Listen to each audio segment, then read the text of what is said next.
Para cendekia, selamat siang. Assalamualaikum warahmatullahi wabarakatuh. Bertemu siang hari ini bersama saya Dini. Hari ini kita akan berbagi atau merefresh kembali trik dan tips bagaimana sih supaya proposal kita itu lolos dalam seleksi ya, seleksi yang kita ikuti gitu ya. Nah, di sini tentunya saya hanya mengingatkan kembali atau merefresh sejawat teman-teman semua, bagaimana sih trik dan tipsnya supaya proposal kita lolos. Baik, yang pertama saya akan bahas satu persatu ya teman-teman semua. Yang pertama adalah kita siapkan terlebih dahulu adalah rekam jejak dari ketua pengusul. Ini yang paling penting, karena yang dinilai yang pertama adalah dari ketua pengusulnya. Nah, yang dilihat salah satunya adalah poin dari publikasi. Dalam hal ini adalah artikel yang terbit di jurnal internasional terakreditasi atau bereputasi dan jurnal nasional terakreditasi ya. Dan tentunya ada batasan-batasan grade ataupun untuk Sinta ya di sini. Rata-rata beberapa skema yang kita ataupun yang sering ditempuh oleh akademisi atau sejawat semua di sini mewajibkan adanya publikasi di jurnal dengan Sinta 1 atau 2. Nah, ini yang wajib. Jadi kalau ada yang masih belum nih, kita siapkan ya. Karena ada beberapa skema yang wajib minimal Sinta 2 itu.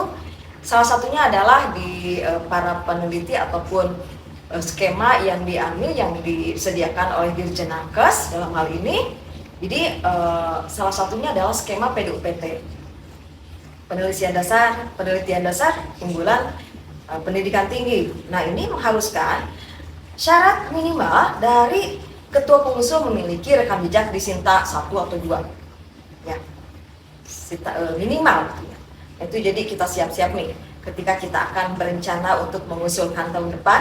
Jadi sekarang kita sudah memiliki tabungan nih untuk menyiapkan sebagai prasyarat untuk salah satu lolos administrasi. Jadi ketika teman-teman semua pengusul yang akan mengikuti skema PDUPT, ketika tidak memiliki atau belum memiliki jurnal yang publish di Sinta 1 atau 2, itu sudah gugur secara administratif gitu ya. Kemudian tidak kalah penting adalah buku, teman-teman. Nah, ini buku ya. Buku juga memiliki kontribusi yang cukup besar juga dalam poin penilaian ya, tentunya sama dari ketua pengusul. Nah, jadi yang paling dinilai di sini adalah ketua pengusulnya, teman-teman. Nah, kalau anggotanya tetap sih memberikan kontribusi, tetapi bukan hal yang utama dinilai gitu. Jadi yang paling utama adalah ketua pengusul. Jadi, yuk disiapkan nih para calon ketua pengusul. Kita lihat ya, apakah kita sudah memiliki persyaratan yang ditetapkan oleh skema-skema tertentu. Kalau belum, mari kita sama-sama siapkan. Jadi jangan sampai menyesal ketika proposal kita sudah bagus, ternyata wah ini secara administratif nggak lolos nih karena rekam jejaknya kurang. Jadi itu paling penting ya. Poin yang pertama adalah rekam jejak dari ketua pengusul. Ya. Kemudian yang kedua, ini selain rekam jejak adalah relevansi usulan penelitian terhadap bidang fokus ya. Misalnya ketika sekarang nih untuk di Dirjen Nakes, karena Dirjen Nakes di bawah Kementerian Kesehatan ada beberapa program. Nah, kita harus mengikuti gitu bidang topik ya yang disiapkan yang sesuai, karena hakikatnya dari penelitian kita akan dilihat adalah outcome, dampaknya. Dampak dari penelitian kita itu untuk mendongkrak, terutama ini saya bicara dalam penelitian kesehatan, tentunya akan membantu pemerintah gitu outcome-nya. Tidak hanya berupa output, kumpulan kertas, ataupun hanya publikasi, tapi apa kemanfaatannya. Nah, ini yang paling penting. Jadi apa sih relevansinya penelitian kita dengan bidang fokus utama ya. Selain bidang fokus pendidikan kita, jadi pendidikan yang ini ya tentunya adalah pendidikan terakhir ya teman-teman. Pendidikan terakhir, nah dengan penelitian kita gitu ya. Jadi jangan salah mengambil tema gitu ya. selain harus mendongkrak ataupun membantu kebijakan ataupun program pemerintah, kita harus linear dengan pendidikan kita, tentunya pendidikan yang terakhir. Oke? Kemudian yang ketiga adalah kualitas. Ya, kualitas penelitian, tentunya substansinya seperti apa. Kemudian SOA. Nah, kita sering dengar SOA. State of the art. Nah, ini adalah SOA ya, sering kita kenal SOA. Seperti apa itu SOA? Ya. SOA ini yang sering tertinggal, yang kadang-kadang sebetulnya sudah ada tersirat ya. Tersirat ada sebetulnya SOA, tetapi tidak dibunyikan bahwa itu adalah SOA. Tentunya teman-teman semua mengerti ya, saya hanya mengingatkan kembali, SOA state of the art itu dalam penelitian itu hasil dari penelusuran jurnal atau literatur review yang kita lakukan sebelum kita akan membuat suatu penelitian, sebelum kita akan membuat suatu proposal. Tentunya kita belajar ataupun baca dari penelitian-penelitian yang tentunya relevan dengan penelitian yang akan kita usung. Nah, itu kita rangkum gitu ya. Jadi ada beberapa trik ya teman-teman semua. Jadi kita mencoba mini LR ya, mini literatur review untuk menghasilkan suatu SOA. Jadi kita baca-baca jurnal yang relevan dengan penelitian kita. Kemudian kita tentukan apa sih menjadi pembeda. Kalau bisa dibikin kolom terlebih dahulu, dibuat kolom. Teman-teman semua, mungkin teman-teman juga sudah biasa ya ketika proses tesis, disertasi seperti itu. Ini hanya mengingatkan dari mulai judul, metodenya seperti apa, kemudian hasilnya, kemudian perbedaannya, persamaannya dengan penelitian yang akan kita lakukan. Sehingga akan muncul set of the art-nya, apa sih yang menjadi pembeda dengan penelitian yang akan kita lakukan dengan penelitian yang terdahulu gitu, penelitian yang sudah apa sih yang menjadi pembedanya. Nah itu, jadi dari hasil LR tersebut kita menghasilkan suatu SOA yang menjadi yang berujung nanti adalah novelty ataupun kebaruan dalam penelitian kita. Nah, itu ya teman-teman semua, ini hanya mengingatkan kita mereview kembali, merefresh. Ternyata SOA nih yang kadang terlupakan oleh kita sehingga tidak ada dan berkurang poin ketika dinilai oleh seorang reviewer, proposal kita itu berkurang poinnya karena hilang, SOA-nya nggak ada, sehingga tadi kita siapkan terlebih dahulu ya, seperti itu. Kemudian metode juga, tentunya teman-teman semua, sejawat semua sudah paham itu metode bagaimana tentunya ya disesuaikan dengan penelitian kita ya. Nah ini juga dinilai, apakah relevan nggak sih metode yang kita usulkan dengan penelitian kita gitu. Nah ini, nanti ini akan berimbas, ini akan terus ya berimbas dengan berujung dengan RAB ketika karena kan kita yang namanya mengusulkan penelitian dengan harapan kita mendapatkan dana ya teman-teman. Nah itu tentunya akan berimbas dengan metode yang kita pilih dengan RAB ya, dengan RAB yang namanya ditentukan gitu. Jadi harus klop. Jadi harus klop antara metode nanti akan nyambung dengan RAB gitu. Jadi jangan sampai metode seperti ini ternyata di RAB ujuk-ujuk, kalau bahasa Sundanya ya, ujuk-ujuk ada muncul padahal tidak link, tidak klop dengan metode. Ini harus betul-betul. Metode juga harus digali lagi ya, tentunya metode kembali ke para peneliti ya. Teman-teman semua sejauh semua sudah paham tentunya itu metode seperti apa. Metode kebaruan juga tadi sudah. Untuk yang keempat ini keterkaitan usulan penelitian terhadap hasil penelitian yang didapat ataupun rencana ke depan. Yang sering kita kenal adalah dengan roadmap penelitian. Nah ini juga kadang terlupakan teman-teman. Padahal ada beberapa skema yang mewajibkan harus muncul itu roadmap. Walaupun tidak semua skema ya harus memunculkan roadmap, tetapi kebanyakan memang kalau skema yang sudah TKT 456 gitu ya, nah itu wajib ya. 1, 2, 3 pun sebetulnya harus sudah mulai disiapkan roadmap. apalagi dari misalnya dari akan disiapkan dari TKT 3 menuju ke TKT 4, tentunya harus ada penelitian awal dulu gitu ya. Nah, jadi harus disiapkan terlebih dahulu bagaimana sih roadmap-nya. Nah, ini roadmap ada 3 poin sebetulnya roadmap itu. Yang pertama adalah tadi hasil penelitian sebelumnya seperti apa, kemudian apa yang sekarang kita akan laksanakan ataupun proposal kita sekarang, dan rencana ke depan. Jadi ada 3 poin. Yang dulu, sekarang, akan datang. Jadi 3 poin dalam roadmap. Ya, para akademisi, teman-teman semua sudah pada luar biasa nih membuat roadmap, sudah bagus ya. Ada yang bikin alur, ada yang berupa panah, berupa kotak. Nah, itu tidak masalah. Yang jelas ada uraian ya, pertahapannya, ataupun boleh dalam per tahun gitu. Per tahun diuraikan. Apa sih yang menjadi target tahun ini apa?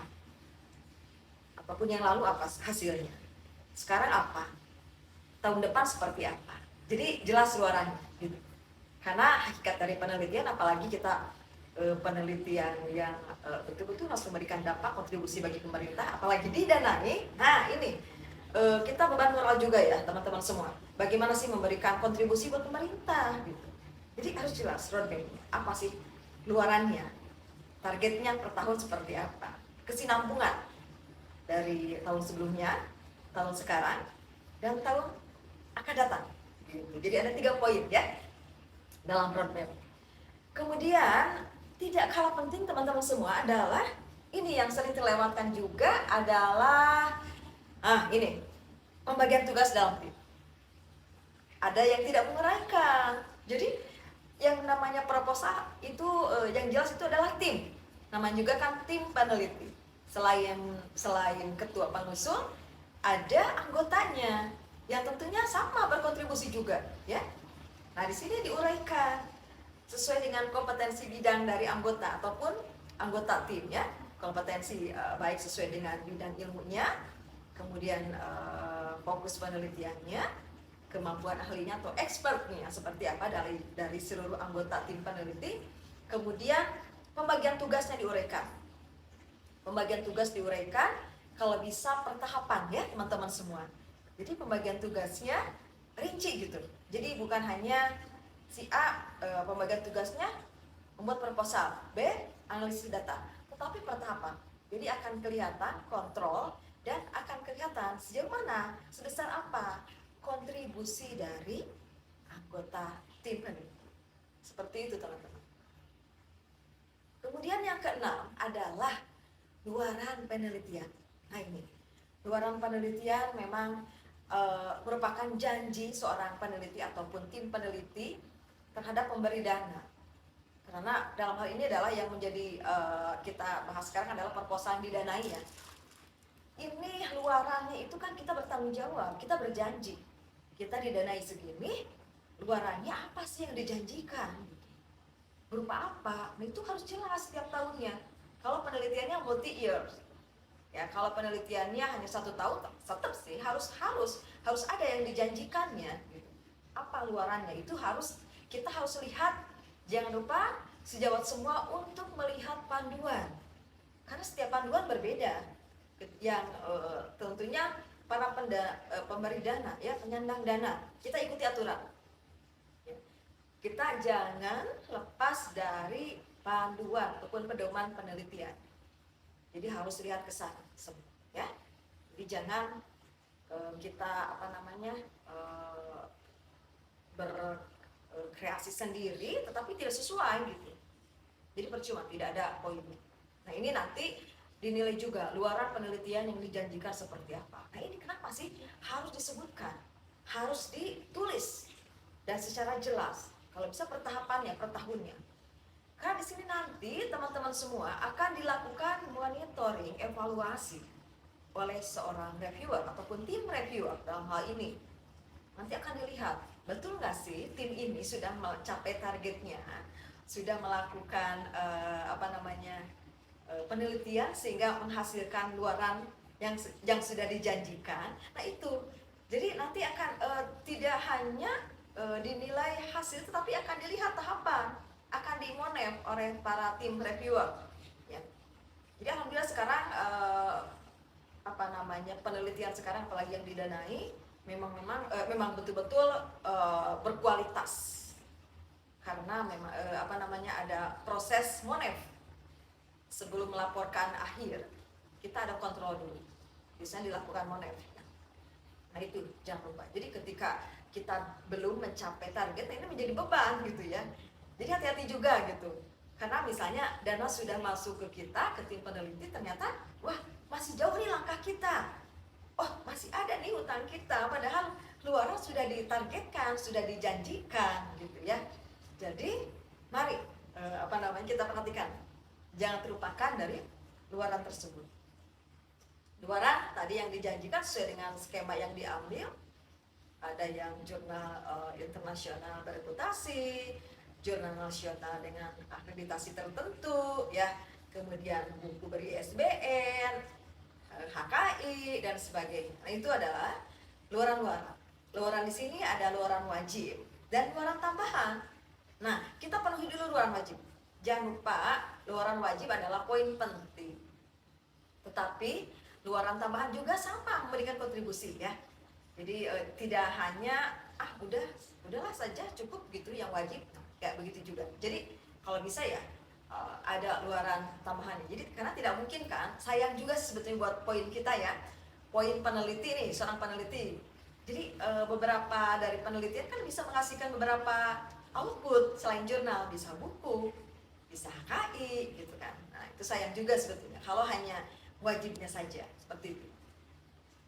Kemudian poin yang nomor 8 ini adalah kesesuaian dari target TKT.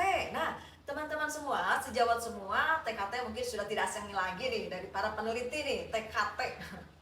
Nah ini jangan salah mengambil skema ya, jangan salah mengambil skema ketika kita bicara TKT ya.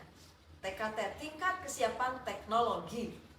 Jadi ada TKT 1, 2, 3 biasanya untuk penelitian pemula atau PDUPT boleh. Kemudian 4, 5, 6 biasanya untuk penelitian terapan unggulan PT. Kemudian untuk 7, 8, 9 itu sudah pengembangan, sudah hilirisasi, bahkan sudah ada kerjasama industri biasanya. Nah itu, jadi kita harus tahu dulu skema yang kita ambil, jangan salah kamar gitu ya. Misalnya tadi TKT 1, 2, 3 kita ada di mana sih? Skema apa yang cocok? Nah itu TKT. Kemudian yang ke-9 adalah kesesuaian jadwal penelitian. Para akademisi semua, teman-teman semua, kita harus membuat timeline yang jelas. Jadi jadwal, kita sepakati. Itu sebagai kontrol juga. Selain yang menjadi kontrol kita, tim peneliti, selain monep adalah jadwal. Ya, jadwal itu memang menjadi kontrol kita. Wah, ketika kita sudah melewati timeline nih, yang di waktu ditargetkan, kita menjadi waspada gitu ya. Nah itu adalah salah satu poin penilaian juga, bagaimana sih kepatuhan dari peneliti terhadap jadwal yang sudah disusun. Kemudian yang ke-10 adalah referensi. Nah ini sumber, jangan lupakan ini sumber itu harus kekinian. Tentunya ada yang memperbolehkan maksimal itu 10 tahun terakhir. Nah itu ya, itu biasanya buku. Kalau jurnal-jurnal disarankan itu yang terbaru ya, apalagi yang sifatnya itu progres ataupun perkembangannya cepat, itu yang tahun baru lah yang kita acu seperti itu. Kemudian ada juga ini yang poin yang masih 10 ya, ini penulisan pustaka. Ini jangan lupa juga karena ada beberapa yang mewajibkan dengan sitasi dengan menggunakan Vancouver gitu ya, atau dalam penomoran penomoran angka. Nah itu harus patuh juga. Jadi jangan dalam panduan itu harus menggunakan Vancouver, kita menggunakan apa? Nah itu kan tidak sinkron gitu ya. Jumlah kata juga itu yang tidak kalah penting ya. Jumlah kata. Ini setiap poinnya itu dibatasi. Kita jangan kebablasan dalam menulis. Mendingan kurang dari kata dibanding berlebih. Karena ketika kata berlebih itu sudah dianggap gagal administratif, karena calon pengusung tidak patuh, tidak disiplin, jadi sudah gagal secara administratif. Oke teman-teman semua, yang terakhir adalah ini sebetulnya ini yang nomor 11 adalah dukungan kerjasama penelitian. Ini merupakan ada di skema tertentu ini wajib, tapi untuk skema tertentu juga ini hanya sifatnya tambahan, tidak wajib. Tetapi bagi yang tidak wajib, adanya dukungan kerjasama penelitian ini memberikan poin besar, gitu ya. Jadi untuk dukungan kerjasama ini, salah satunya misalnya PT UPT ini harus ada kerjasama, dan teman-teman semua jangan lupa bukti adanya kerjasama seperti apa, gitu ya. Jangan lupakan MOU atau secari kertas yang berupa kerjasama, ada tanda tangan di atas materai, ada kop. Nah, kopnya itu adalah kop dari mitra kita, bukan kop kita ya teman-teman semua, jangan lupa. Kemudian ada materai, materai ditandatangani oleh calon mitra kita.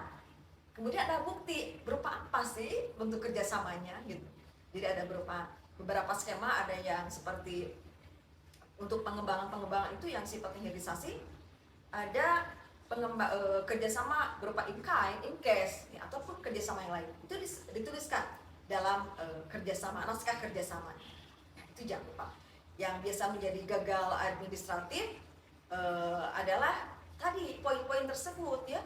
Misalnya harusnya ditandatangani oleh mitra, ini enggak, nah ini gagal juga. Kasihan juga teman-teman. Ini sudah bagus nih proposalnya, tetapi kok nggak ada kesepakatan, ataupun kurang tanda tangan, ataupun kopnya hilang. Nah itu kan, itu hal kecil tetapi bisa merusak gitu. Nah itu yang perlu diperhatikan teman-teman semua ya. Nah ini yuk sama-sama, wah saya akan tahun depan mengambil skema kerjasama nih. Siapkan dari sekarang, cari mitra yang relevan ya. Begitu juga dengan kerjasama pendidikan tinggi. Jangan lupa nih, yang poin penting kita lihat adalah status akreditasi teman-teman semua. Ini kemarin ada beberapa yang gagal ataupun ya gagal lolos dalam seleksi karena mitranya status akreditasinya lebih rendah dari akreditasi si pengusul. Ya udah jelas itu gagal, tidak lolos karena hakikat dari kerjasama pendidikan tinggi adanya kerjasama dengan yang akreditasinya lebih tinggi gitu, di atas pengusul maksudnya. Seperti itu teman-teman. Yuk, jadi disiapkan kembali ya proposalnya nih. Proposalnya mudah-mudahan trik dan tips dari saya bisa membantu akademisi se-Jawa, terutama teman-teman yang di lingkup Kemenkes, ataupun mudah-mudahan bermanfaat untuk yang di luar Kemenkes juga, karena pada dasarnya seperti itu untuk kerangka yang untuk proposal yang dinilai untuk mendapatkan dana seperti itu ya. Teman-teman semua, terima kasih, semangat berkarya. Yuk kita siapkan sama-sama untuk proposal tahun depan. Siapkan apa sih yang menjadi tadi trik dan tips ya. Jangan ada yang kurang, jangan hanya karena kesalahan sedikit jadi gagal proposal kita untuk lolos. Itu barangkali teman-teman sedikit info share dari saya. Oke, terima kasih semua. Assalamualaikum. Selamat siang.